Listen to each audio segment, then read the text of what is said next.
Señores, buenos días. Muchas gracias por visitar este canal. Si es tu primera vez, realmente yo aprecio el tiempo que tú me estás brindando en este momento. El tópico que yo voy a conversar contigo es sobre estrategias. Cómo los negros pueden romper el ciclo de pobreza en los Estados Unidos, pero también cuando hablamos de aquellas naciones post-esclavistas de América Latina y el Caribe.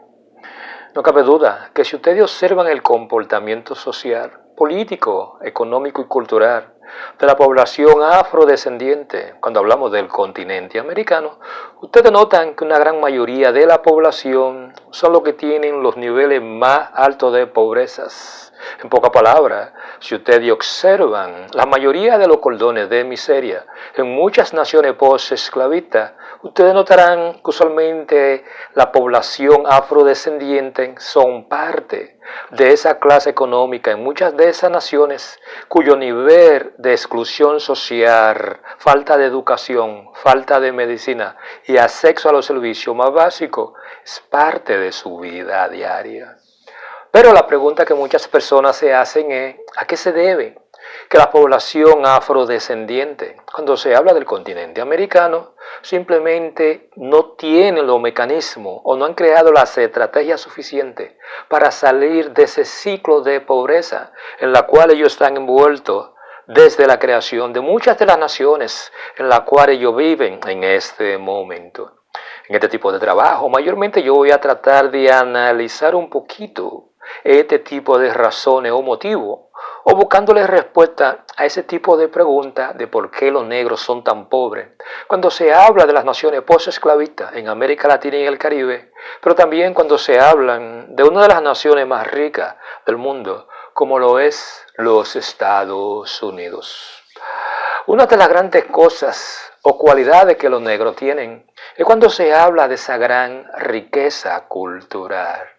la enorme diversidad de los llamados ritmos folclóricos, pero también el lenguaje. Y por qué no ese sistema de creencia que muchos afrodescendientes tienen cuando se habla de América Latina y parte del Caribe. Pero sobre todo, si usted hace un análisis de la historia de África, son las diferentes tradiciones que son parte íntegra de los diversos grupos tribales y étnicos que hoy son parte de ese continente que todos conocemos como África. Pero uno de los grandes problemas que tienen muchas de las personas que son parte de esos diferentes grupos étnicos, ya sea en África, pero también en América Latina y el Caribe, y por qué no, cuando hablamos de los Estados Unidos, es que muchas de esas personas carecen de esa riqueza material,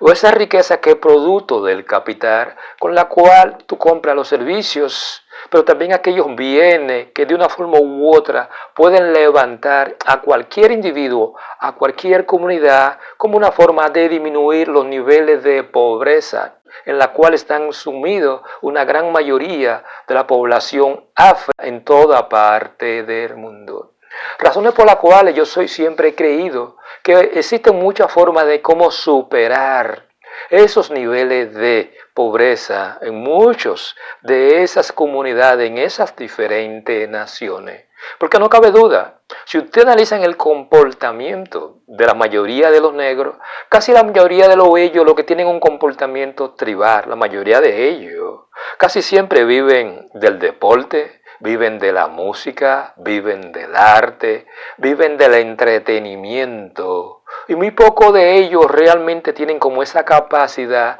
de vivir de un tipo de negocio o un tipo de actividad, ya sea económica, social y por qué no de investigación o a nivel profesional que sea diferente a esos elementos culturales que todos conocemos.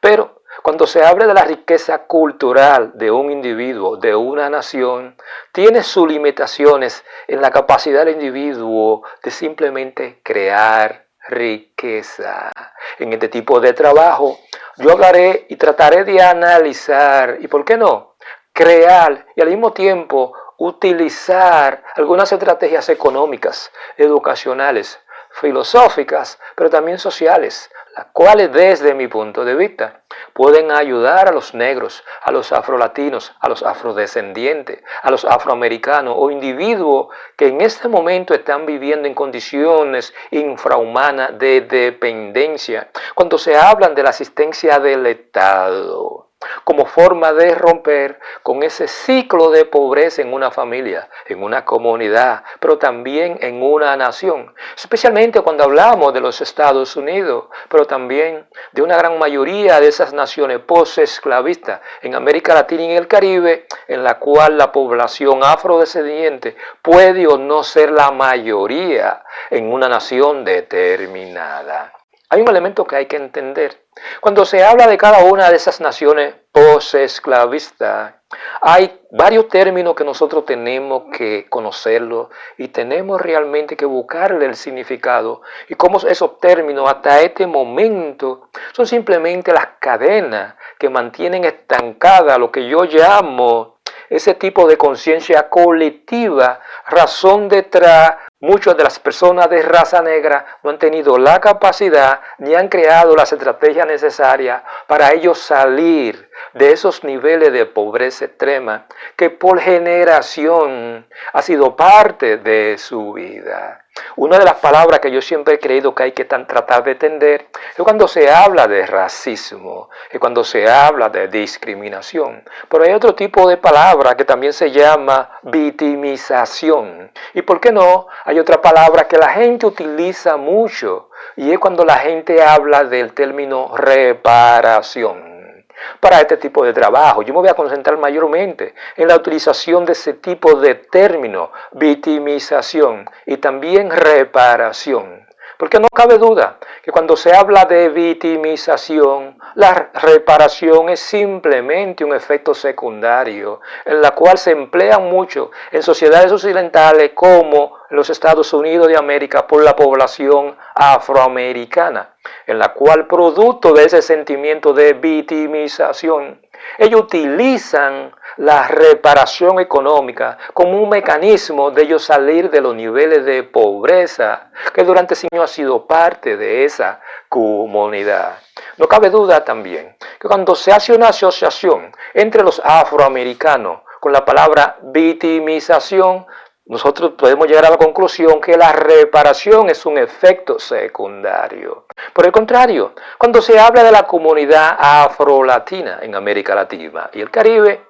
nosotros utilizamos el término de victimización simplemente como una excusa mental que por generación nosotros hemos utilizado como una forma de no tener la capacidad de romper esas cadenas, las cuales fueron creadas durante el sistema esclavista en cada una de esas naciones post-esclavicia, que para romper con ese síndrome de victimización, nosotros tenemos que buscar el origen, la razón, y por qué nosotros, 5 siglos después, todavía nosotros tenemos un comportamiento como si todavía fuéramos víctimas del sistema esclavista que sucedió hace 200, 300 años. No cabe duda también que si ustedes analizan cualquier evento histórico y cualquier situación económica, social, política en América Latina y el Caribe, pero mayormente cuando se habla de los Estados Unidos, usualmente al hombre blanco es visto como el victimario,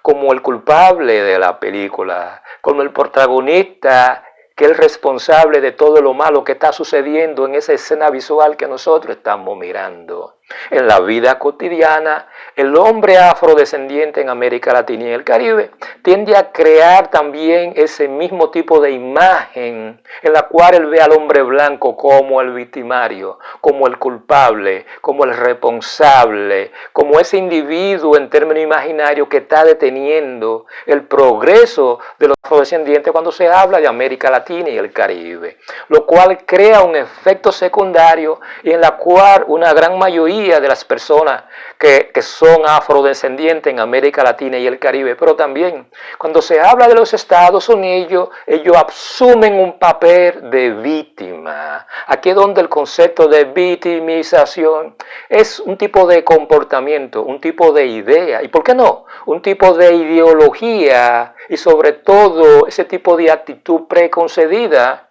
que a veces nosotros traspasamos de padre a hijo sin darnos cuenta, sin entender los efectos negativos que dicha actitud de víctima está creando en el progreso, en el desarrollo, pero sobre todo en esa visión positiva que los afrodescendientes deben de tener cuando se habla de América Latina y el Caribe, pero también cuando se habla de los Estados Unidos. Son los blancos los grandes responsables de todos los problemas que tienen los negros en América Latina y el Caribe y también el territorio americano. Es un elemento que nosotros tenemos que analizar, y si nosotros tiramos a un lado esa filosofía de victimización, nosotros nos damos cuenta que la comunidad afrodescendiente tiene que asumir su propia responsabilidad, su propio destino, y no esperar que el hombre blanco le dé permiso para ellos ser ellos mismos. Y la pregunta sería, ¿cómo la persona afrodescendiente rompe esa cadena, la cual fueron creadas durante el sistema esclavista, que todavía es parte de la conciencia colectiva de muchas personas negras en América Latina y el Caribe, los cuales todavía viven bajo la influencia del sistema esclavista, y la victimización es simplemente un efecto negativo de dicho sistema esclavista que se ha estado traspasando de generación en generación en generación. Pero ¿cómo se rompe con ese síndrome de victimización? Aquí es donde este tipo de análisis es simplemente importante. Y yo siempre he creído que para tú romper con ese síndrome de victimización, lo primero es que tú tienes que superar los efectos negativos del racismo. Para tú superar los efectos negativos del racismo y la consecuencia negativa, lo cual todos conocemos como es la discriminación racial, los estereotipos negativos, pero sobre todo la muerte, la exclusión económica, la exclusión social y una serie de conductas que afectan negativamente a la comunidad afrodescendiente. Y yo siempre he creído, señores, que la mejor forma de tú superar los efectos negativos del racismo, primero tú tienes que identificar cada una de esas actitudes derrotistas que son parte de tu vida. Tú tienes que reconstruir esa imagen deformada que tú tienes de ti mismo, que eso viene desde el sistema esclavista. Pero sobre todo, tú tienes que aprender a producir por ti mismo una narrativa nueva, más positiva de tu posición y de ese valor que tú tienes como ser humano. Y sobre todo, tú tienes que tirar hacia un lado aquel sentimiento de ese síndrome de victimización que existe en muchas personas que son afrodescendientes en América Latina y el Caribe, pero también cuando se habla de los afroamericanos en los Estados Unidos. Victimización racial, la cual desde mi punto de vista es una de las razones principales de ese estancamiento del desarrollo personal y, ¿por qué no?, también de la autosuficiencia económica. Y por último, la forma como la comunidad afrodescendiente adquiere lo que alguna gente llama la independencia social frente a la comunidad. En pocas palabras, es tiempo de que el afroamericano, es tiempo de que el negro en América Latina y en el Caribe simplemente tenga el valor, primero, de reconocer la enorme influencia que tiene el sentimiento de victimización en la forma como se comporta, como una forma de identificar los eslabones de esas cadenas que son parte del sistema esclavista, que todavía están controlando la psique, el comportamiento y la imagen del hombre negro cuando se habla de América Latina y el Caribe. Hay algo que hay que entender: no existe cosa peor que el esclavismo mental, que muchas personas de raza negra en América Latina y en el Caribe le da brega identificar, porque muchas veces nosotros creemos que eso es parte de nuestro sistema de creencias, que son ideas de nuestros padres. Muchas veces nosotros lo asumimos como un consejo, pero en última instancia, ese tipo de esclavismo mental es algo que tú tienes que identificar como una forma de tú romper esa cadena y no tener miedo a ser libre. Yo a veces pienso que cuando se habla del esclavismo mental,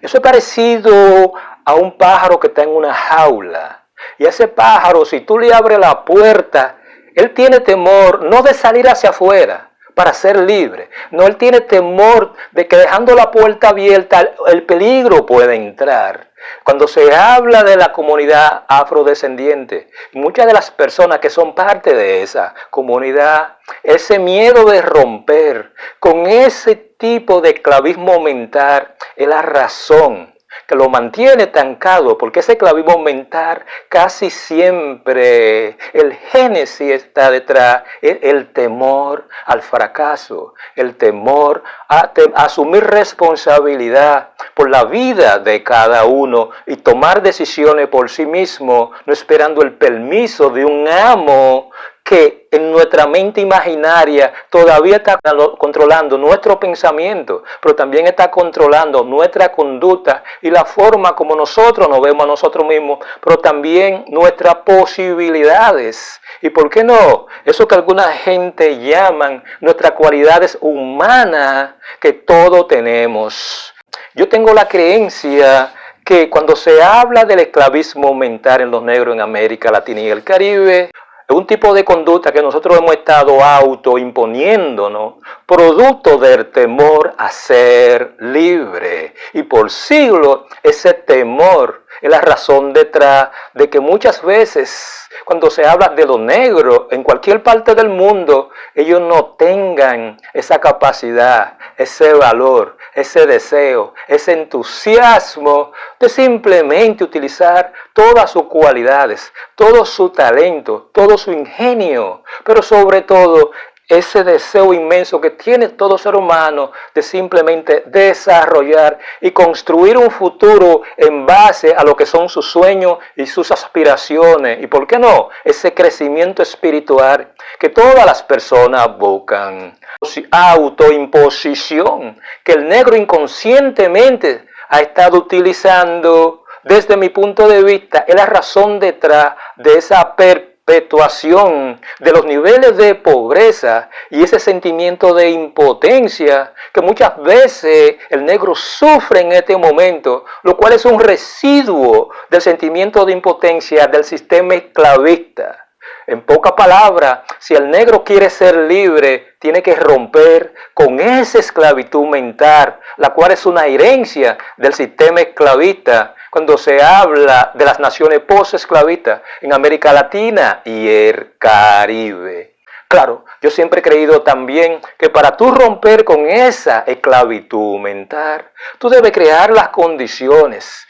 y rompiendo aquellas actitudes aprendidas o cadenas que te mantienen esclavizado en una sociedad del pasado, la cual veía a los negros menos que humanos. Todavía en los tiempos modernos son muchos los negros que tienen esa actitud esclavista de que ellos son menos que humanos. Ese tipo de actitud negativa o imagen deformada del negro frente a su amo no es más que un eslabón más de esa esclavitud mental que muchos negros tienen en América Latina y en el Caribe, pero también cuando se habla de los Estados Unidos en este momento. Yo siempre he creído que para el negro superar simplemente ese esclavismo mental, debe dar un primer paso y mirar hacia el futuro analizando el presente. El negro en América nunca ha conseguido independizarse de ese pasado esclavista. Es posible que ustedes hayan leído la historia de la revolución haitiana, la historia de los miles de esclavos cimarrones que formaron comunidades en diferentes territorios de muchas naciones post-esclavistas, pero realmente ellos no se han independizado mentalmente. Todavía a ellos los sigue esa mentalidad post-esclavista, lo cual lo mantiene en una especie de segregación,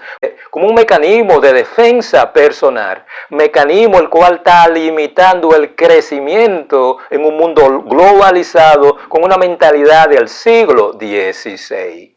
Yo tengo la creencia que de la única forma que se rompe con ese esclavismo mental, cuando se habla de la comunidad afrodescendiente en América Latina y el Caribe, es simplemente entendiendo algo. La educación es el único mecanismo que ellos tienen, primero, para romper con esas ideas esclavistas, que todavía es parte de esa psique imaginaria que el negro trae desde el sistema esclavista hace 400, 500 años. Pero la educación también provee las herramientas necesarias como una forma del negro salir y romper ese círculo de pobreza.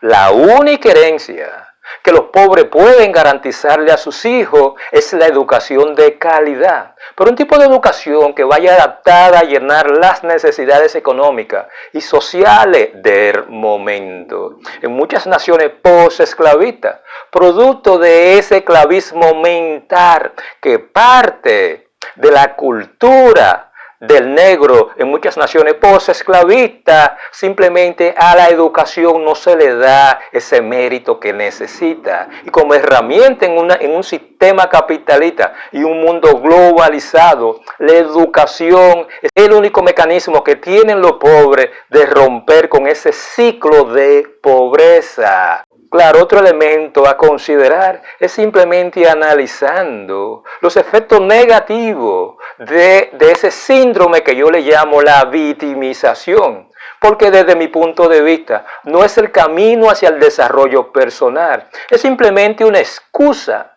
para justificar el estancamiento personal. Esto solo se consigue mediante la búsqueda de la autodeterminación personal, pero sobre todo la toma de control de la vida de las personas que son descendientes de aquellos primeros esclavos que llegan a América Latina y el Caribe, pero también parte de los Estados Unidos, como una forma de romper simplemente ese esclavismo mental que todavía controla la psique del hombre negro en el continente americano. Yo siempre he creído también que en el momento que tú identificas la victimización, no como un elemento positivo, sino como un elemento de estancamiento personal, lo cual limita tu desarrollo, no cabe duda que la reparación económica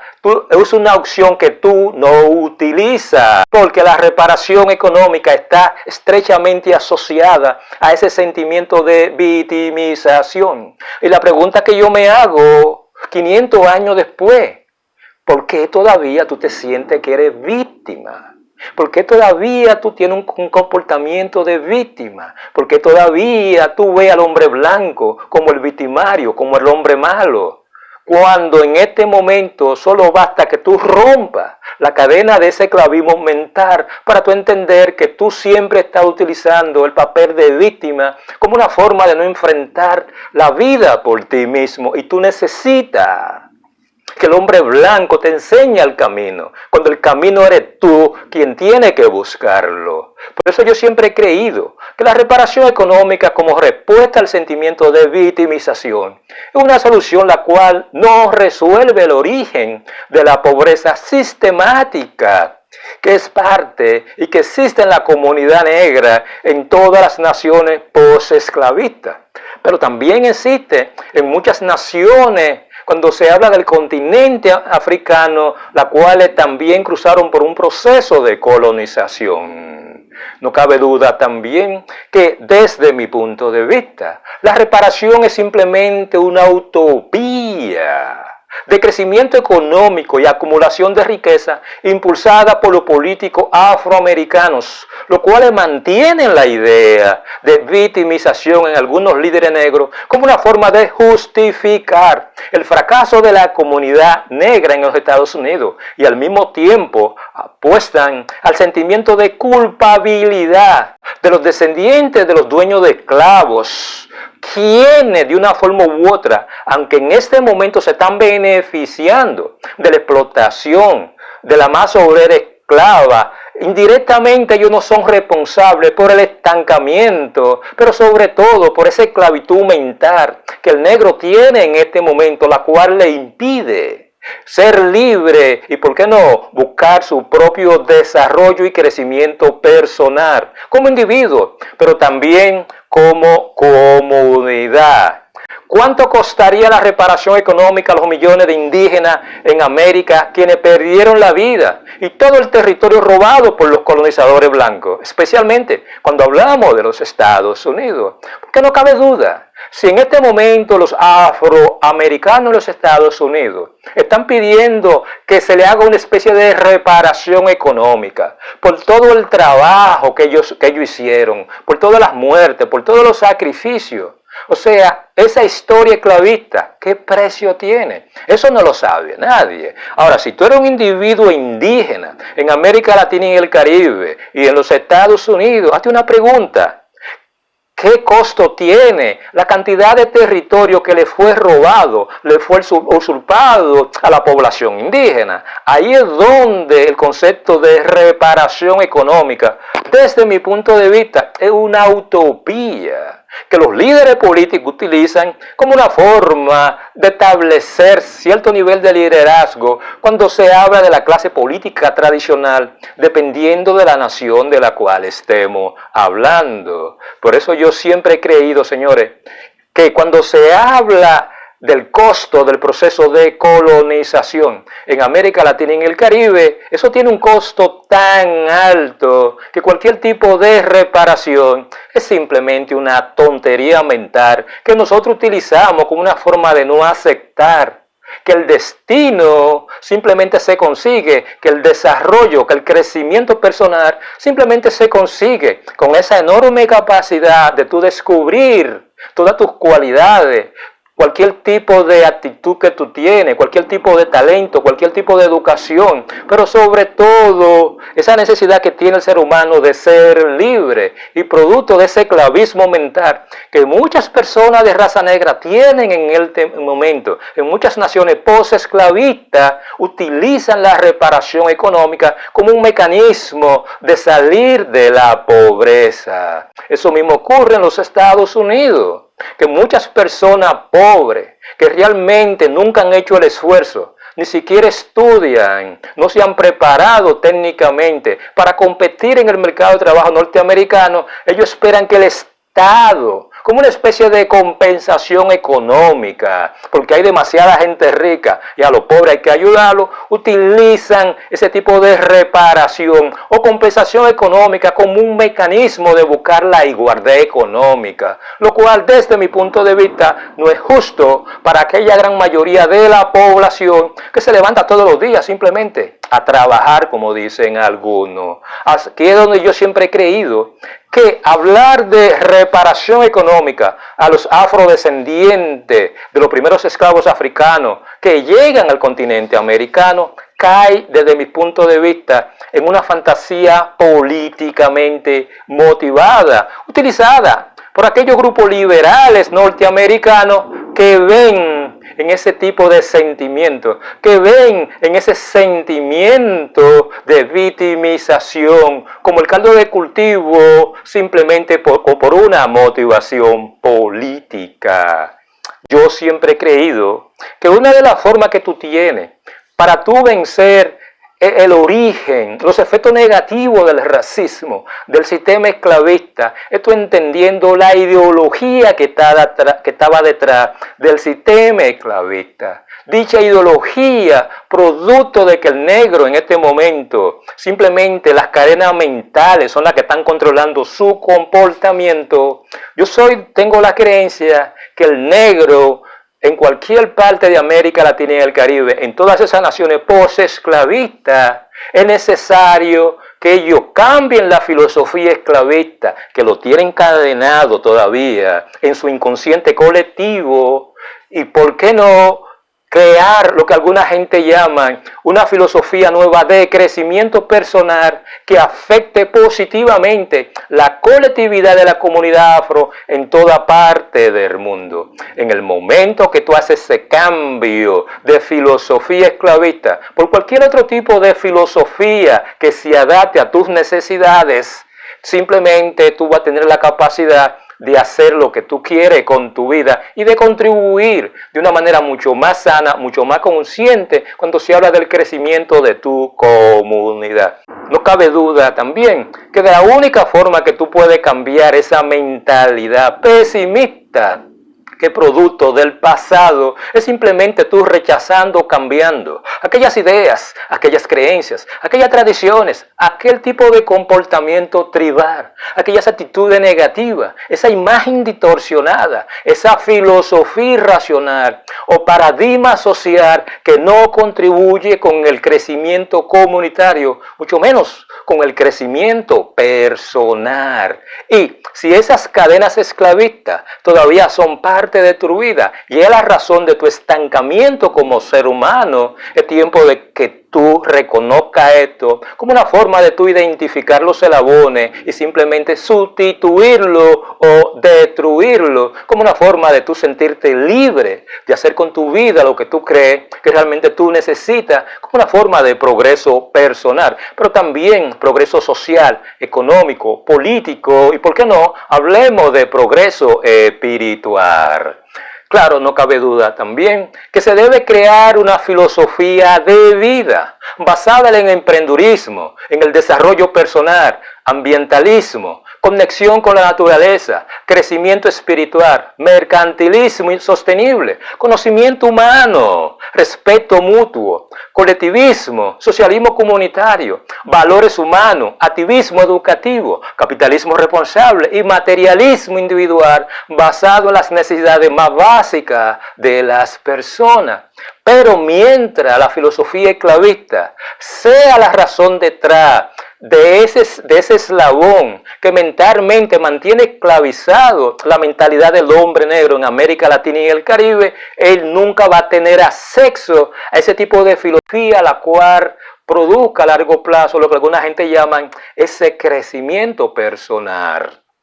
Claro, no cabe duda también que para superar las trabas o romper la cadena de un pasado esclavista, pero también nosotros tenemos que tirar a un lado los viejos comportamientos tribales de una sociedad rural o colectora de producción que en este momento ya no funciona. Y no cabe duda que pasar de una mentalidad obrera de dependencia personal a una mentalidad independiente mercantil, producto del emprendurismo o autosuficiencia personal, requiere mucho trabajo, requiere educación, requiere también lo que alguna gente consideran perseverancia en cuáles son tus metas a largo plazo como individuo, pero también como comunidad. Una mentalidad emprendedora de negocios, oportunidades e innovación colectiva como estilo de vida, no como una aspiración personal. Aquí es donde esa filosofía de vida, producto del sistema esclavista, que todavía es parte de ese condicionamiento mental en el subconsciente colectivo del hombre negro, simplemente se rompe con una filosofía de vida diferente en la cual la superación personal debe ser lo primordial. Mientras los negros no tomen control de su futuro, los niveles de pobreza y la desigualdad racial no terminarán. El primer paso es romper con las ideas esclavistas en la mente de los negros, pero también aceptar las limitaciones que el sentimiento de victimización tiene. Cuando se habla del crecimiento humano, es sumamente importante para romper las cadenas de la esclavitud mental que muchas personas de raza negra tienen cuando se habla del continente americano, específicamente América Latina y el Caribe. Crecimiento el cual solo se consigue cuando se superan los traumas del pasado, eventos traumáticos del pasado, los cuales te mantienen paralizado en el futuro y está limitando las posibilidades del presente. No cabe duda, señores, que para tú entender los efectos negativos de ese síndrome de victimización y de ese deseo de reparación económica y esa necesidad de autoaceptación de los blancos por todos los males que le provocaron a la población negra en toda parte del mundo, son recursos que psicológicamente no resuelven los niveles de pobreza de la gran mayoría de la población afrodescendiente en América Latina y el Caribe, pero tampoco en los Estados Unidos. Una cosa es la búsqueda de una cartacia emocional para sacarnos de ese dilema emocional que uno tiene, producto del sistema esclavista, el cual fue expuesto supuesto. Lo primero es esclavo, que llega al continente americano, y otra cosa es tener una visión mucho más realista de cómo salir y cómo romper con ese ciclo de pobreza que la población afrodescendiente tiene en este momento. Yo pienso que los miembros de la comunidad afrodescendiente tienen que concentrar todo su esfuerzo mental, colectivo, social, político, en simplemente crear por sí mismo cierta riqueza económica a través de la educación, a través de la creación de negocios, a través del cooperativismo, como una forma de proporcionarle a sus niños, a las nuevas generaciones, la base en la cual esos niños van a tomar como referencia para simplemente romper de por sí eso que yo llamo el síndrome de victimización, que es el mayor eslabón del esclavismo mental, que es una de las razones por la cual dentro de la comunidad afrodescendiente la pobreza se ha estado perpetuando de generación en generación. Si tú quieres romper con esa pobreza perpetuada, tú tienes que romper con ese síndrome de victimización. Señores, yo espero que este tipo de comentario le haya servido de algo. Si ustedes creen que fue así, por favor suscríbanse a este canal, denle un me gusta, pero sobre todo hagan su comentario. Y por qué no, toquen la campana. De esa forma, cuando yo subo un nuevo material, a ustedes les va a llegar la notificación. Por ese lado, realmente yo espero que ustedes pasen un grandioso día.